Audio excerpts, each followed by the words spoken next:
மோடிக்கு 75 வயசு நிறைய பெறுது, அவர் பிரதமரா தொடருவாரா தொடர மாட்டாருங்கிற சர்ச்சையை கிளப்பி விட்டுருக்காங்க அப்படின்னு தான் வட இந்திய பத்திரிகைகள் எழுது.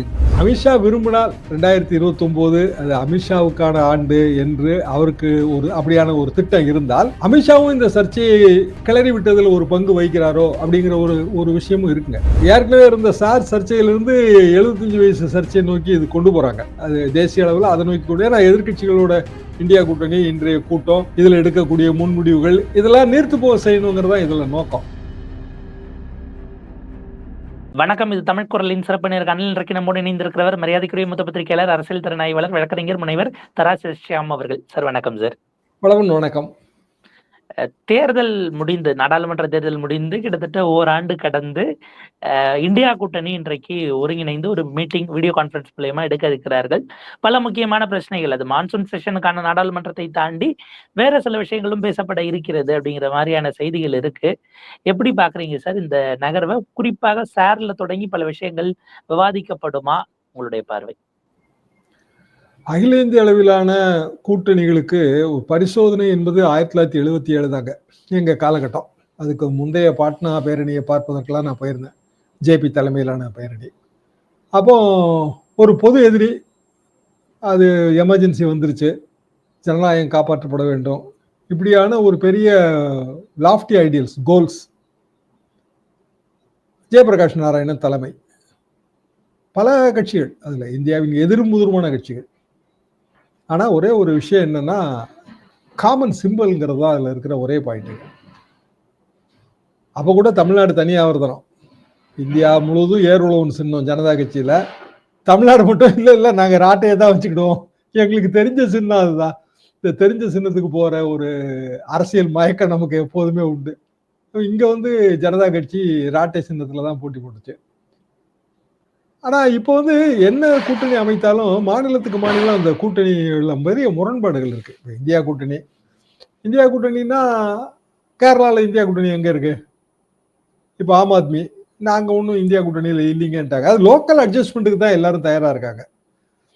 சில மாநிலங்கள்ல நமக்கு செல்வாக்கு இல்லை, அந்த மாநிலத்துல எங்களுக்கு சீட்டு கொடுங்கம்பாங்க. சில மாநிலத்துல செல்வாக்கு இருக்கு, இங்க நாங்க தனியா நின்னுக்கிறோம்பாங்க. பிஜேபி வந்து அப்படியான கட்சி இல்லை. அகில இந்தியாவில் ஃபுட் பிரிண்ட் இருக்கு. நீங்க அரசியல் அடிச்சூடுகள் இல்லாம வந்து அரசியல் கட்சி கிடையாது. ஃபுட் பிரிண்ட் ஒன்று அது நம்மளோட ஒர்க் பேஸ்டா இருக்கணும், அப்படி இல்லைன்னா ஐடியாலஜி பேஸ்டா இருக்கணும், இல்லை ரெண்டுமாவும் இருக்கலாம். இப்போ பிஜேபியோட கூட்டணிக்குள்ள எந்த கட்சி போனாலும் அது என்டிஏக்குள்ள வந்துருது. இந்தியா கூட்டணிக்குள்ள எந்த கட்சி போனாலும் அது அந்தந்த மாநிலத்தில் தனித்தனி கட்சியாக தான் இருக்கு. இது வந்து ஒரு பெரும் சிக்கல் இந்தியா கூட்டணியில். இந்த சிக்கல் அவங்க தாண்டணும்னா ஒரு சில காமன் ப்ராப்ளம் இல்லைன்னா காமன் இஷ்யூ, நாடு முழுவதும் பாதிக்கக்கூடிய இஷ்யூ, இதுல வந்து ஒற்றுமையாக செயல்படலாம். ஆம் ஆத்மி பார்ட்டி எம்பி அதான் சொல்லியிருக்காரு, நாடு முழுவதுமான பொது இஷ்யூஸ்ல நாங்க வந்து ஆப்போசிஷனோடு சேர்ந்து செயல்படுவோம், ஆனா இந்தியா கூட்டணியில் நாங்க அங்கம் வைக்கல, இதான் அவரோட கருத்து. அது அப்படிதான் வரும். அது அப்போ உதாரணமா பீகார் நீங்க சொன்னீங்க, அது காமன் ப்ராப்ளம், எல்லாரும் ஒன்னா இருக்காங்க. அதே பீகார்ல தொகுதி பங்கீடுன்னு வரும்போது இதே ஒற்றுமை நீடிக்குமாங்கிறது நமக்கு தெரியாது. இப்போ காங்கிரஸ் அதிக இடங்கள் கேட்கலாம், அது ஒத்து வராம போகலாம், அந்த கள சூழலுக்கு அது ஒத்து வராம போகும். அது போக நம்மளோட மாநிலத்தில் இருக்கிற பிற கட்சி தலைவர்கள் இருக்காங்கல்ல, ஒரு பெரிய தலைவர் இருக்காருன்னா அவர் கீழே எத்தனையோ லெப்டினன்ட்ஸ் இருப்பாங்க. அவங்க தான் அந்தந்த பகுதியில தளபதிகளா இருப்பாங்க. அவங்கள தாண்டி வந்து அரசியல் பண்ண முடியாது. இப்போ அவங்க வந்து அவங்களோட நலன்களுக்காகத்தான் சில முடிவுகளை எடுப்பாங்க, வேற வழி இல்லை. எனவே இந்தியா கூட்டணி இப்போ சொல்றது ஒரு அரேஞ்ச்மெண்ட் தான் நான் பார்க்குறேன். It's not an alliance, it's only a political arrangement. இப்போ பொலிட்டிக்கல் அரேஞ்ச்மெண்ட் எந்த அளவுக்கு வெற்றியாக இருக்கும்னா, பார்லிமெண்ட்ல இந்த ப்ராப்ளத்துல வெற்றி அடைவாங்க. என்னன்னா அவங்ககிட்ட ஸ்ட்ரென்த் இருக்கு. அப்போ இன்டென்சிவ் ரிவிஷன் சார், அதுக்கு எதிர்ப்பு இருக்கு. இன்னும் சொல்ல போனால் வந்து மத்திய அரசாங்கத்தில் பெரிய பொறுப்பு வகிக்கிற உயர் அதிகாரிகளோட கட்டுரைகளை படிச்சு பார்க்கும் போதே அவங்களும் அதுல இருக்கிற பல பிரச்சனைகளை சொல்றாங்க. முக்கியமான பிரச்சனை டூப்ளிகேஷன் ப்ராப்ளத்துல அவங்க என்ன கருத்து தெரிவிக்கிறாங்கன்னா, ஒவ்வொரு மாநிலமும் எலக்டோரல் பொறுத்த வரைக்கும் தனி யூனிட், மாநிலத்துக்குன்னு வந்து சிஇஓ இருக்காரு, சீஃப் எலெக்ஷன் ஆஃபீஸர் இருக்காரு, அவருக்கு கீழே அந்த மாநிலத்தோட எலக்டோரல் ரோல் ப்ரிப்பேர் ஆகுது. பீகாரையும் தமிழ்நாட்டையும் இன்டெகிரேட் பண்றதுக்கு நம்ம சிஸ்டத்துல வழியே கிடையாது.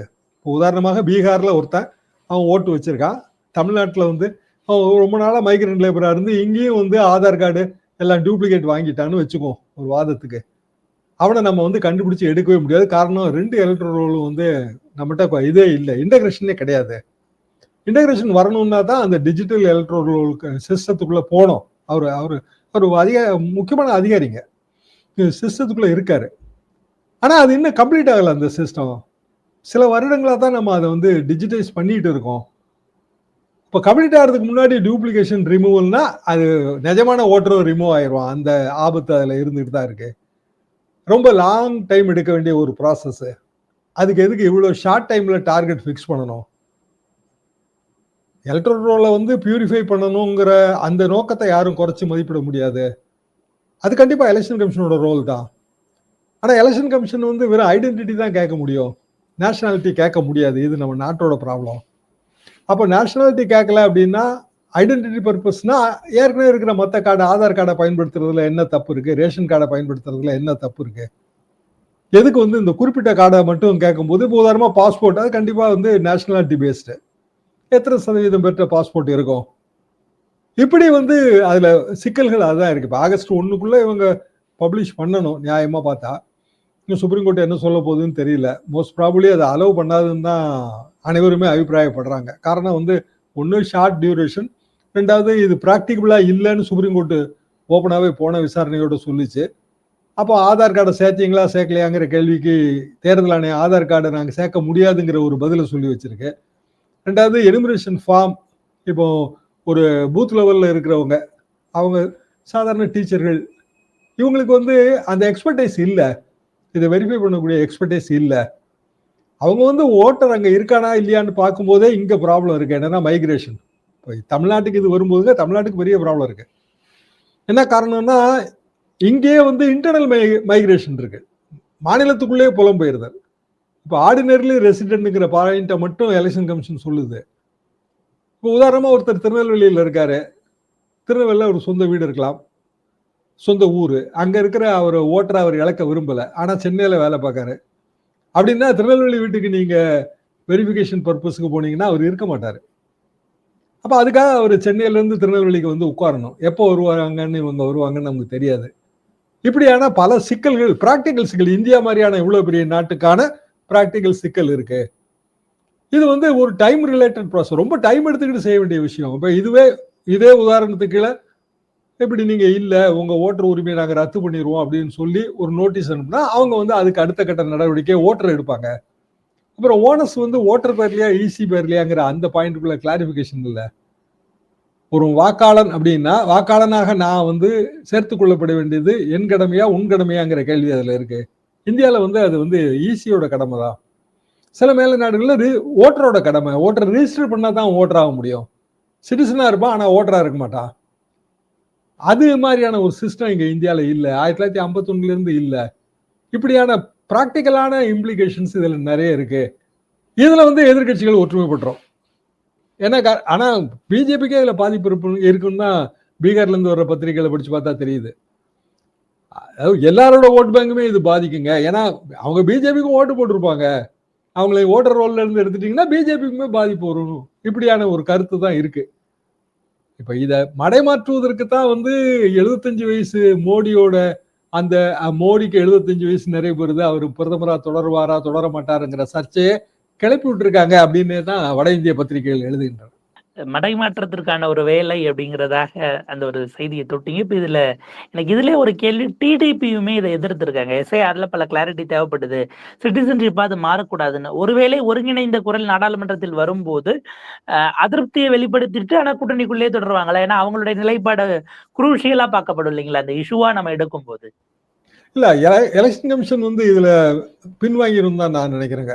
என்ன காரணம்னா இதற்கு அடுத்தாற் போல வெஸ்ட் பெங்கால், கேரளா, தமிழ்நாடு, அப்ப இதை அலோவ் பண்ணா இந்த மாநிலங்கள் பாதிக்கும் என்கிற உணர்வு வந்துருச்சு. இப்போ அதே நேரத்தில் எலெக்ஷன் கமிஷன் உரிமை தேர்தல் நேரத்தில் அல்லது தேர்தல் நேரத்துக்கு முன்பு ஒரு வருடமாகவோ இல்லை பல மாதங்களாகவோ வாக்காளர் பட்டியலை சரிபார்க்க வேண்டிய எலெக்ஷன் கமிஷனின் கடமையை வந்து நம்ம மறுக்கவே முடியாது. கான்ஸ்டியூஷனல் கடமை.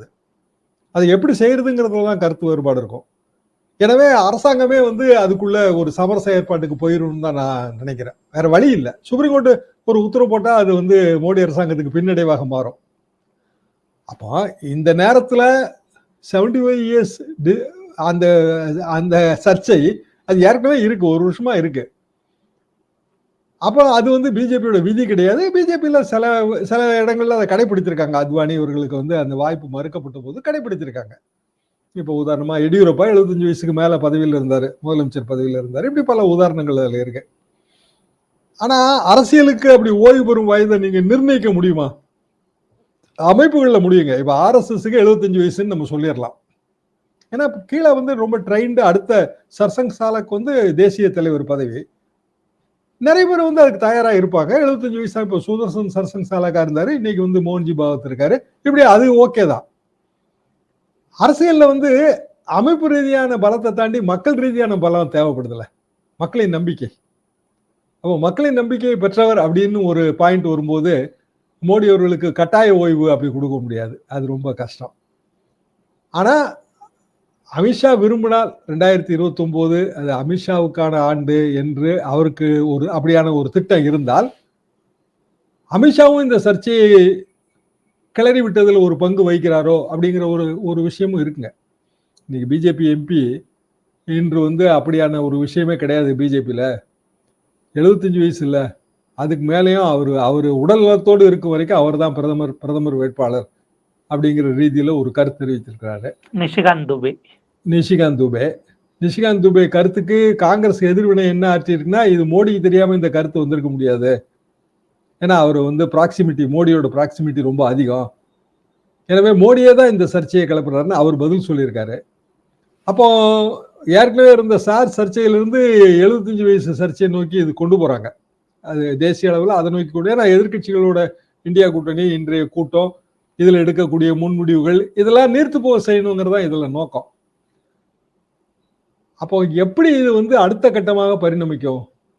பீகார் தேர்தலில் தோல்வினா அது மோடி தலைமைக்கு கிடைத்த தோல்வி அப்படிதான் எதிர்கட்சிகள் சொல்ல முடியும். அப்போ மோடி தலைமைக்கு கிடைத்த தோல்வினா நிதிஷ்குமாரை வந்து நீங்க எப்படி அதை கொண்டு போக போறீங்க அடுத்த கட்டமா? அவருக்கு இன்னும் சொல்லப்போனா அவர் ஏஜ் 75 கம்ப்ளீட் பண்ணலன்னு வச்சுக்கிட்டா கூட அவரோட உடல்நிலை சரியில்லைன்னு எல்லாருக்கும் தெரியும்.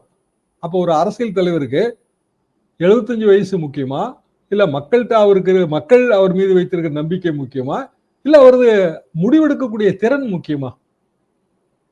முடிவெடுக்கக்கூடிய திறன் ரொம்ப முக்கியம் இல்லையா? ஏன்னா அவங்க வந்து முழுக்க அரசாங்கத்துல அவங்க எடுக்கிற பல முடிவுகள் வந்து எதிர்கால தலைமுறையே பாதிக்கும். அப்ப முடிவெடுக்க முடியாத அளவுக்கு அவர்களுக்கான மன அழுத்தம் அல்லது உளவியல் சிக்கல்கள் இருந்தால் அவங்களை என்ன பண்றது? 75 வயசு ஆகிற வரைக்கும் வச்சுக்கிட்டே இருக்கிறதா? இப்படியான பல கேள்விகள் இதுல இயல்பா எழும். அப்போ வரவிருக்கிற கூட்டத்தொடர் என்பது ரொம்ப முக்கியமான கூட்டத்தொடராகவும் இந்திய நாட்டில் இருக்கிற பல்வேறு எதிர்கால திட்டங்களுக்கான ஒரு வடிகாலாகவும் இருக்கும் என்பதுதான் எனது பார்வை. பாப்போம் சார், இது அடுத்த கட்டங்களுக்கு எப்படி போகிறது. இதை வந்து பாஜக ஒரு கிளைம் பண்ணுவாங்க, அவங்க ஆயுதத்தையும் நாங்க பிடுங்கணும், எப்படி கேஷ் சென்சஸை கையில் எடுத்தோம் பாத்தீங்களான்னு. ஒருவேளை சாரை எதிர்கட்சிகள் எடுக்கிறார்கள் என்பதற்காக ஆறப்போடுகிற ஒரு வேலையை நோக்கி நகர்கிறதா, ஸ்ட்ராட்டஜிக்கலாவாச்சும் அதை செய்யறாங்களாங்கிறத நம்ம பொறுத்திருந்து பார்க்கணும். ஒரு நீண்ட உரையாடல். உங்களுடைய நேரத்துக்கும் கருத்துக்களுக்கும் மிக்க நன்றி சார்.